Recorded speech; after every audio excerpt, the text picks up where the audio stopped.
ఈరోజు మహాశివరాత్రి సందర్భంగా మేము కోవూరు శివాలయంకి వెళ్ళామండి. కోవూరు శివాలయంకి విశేషం ఏంటంటే మా ఫ్రెండు ఒక్కరోజు పూజారిగా అవకాశం వచ్చింది. అందుకని ఆ అవకాశం వచ్చింది కాబట్టి మమ్మల్ని కూడా ఇన్వైట్ చేశాడు ఇక్కడ గుడికి రమ్మని. అందుకని నేను మా పిల్లలు కలిసి వెళ్ళాము. మాకు చాలా చాలా సంతోషంగా అనిపించింది. నైటు లింగోద్భవం దాకా కూడా మేము మార్నింగ్ 11 రుద్రాలు జరిగాయి. అభిషేకం అంతా కూడా అయ్యేదాకా 3:30 అయింది ఉన్నాము.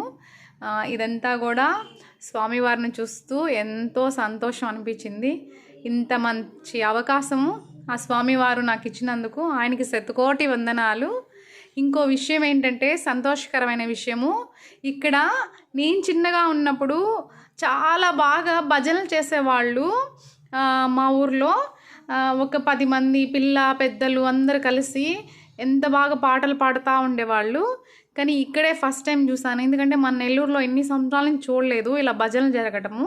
ఇక్కడైతే మినిమం కొంచెం పెద్దవాళ్ళు, మినిమం 60-70 ఏజ్ వాళ్ళు మొత్తం కూడా భజనలు చేస్తూ ఉన్నారు. ఇదైతే నాకు చాలా చాలా సంతోషం అనిపించిందండి.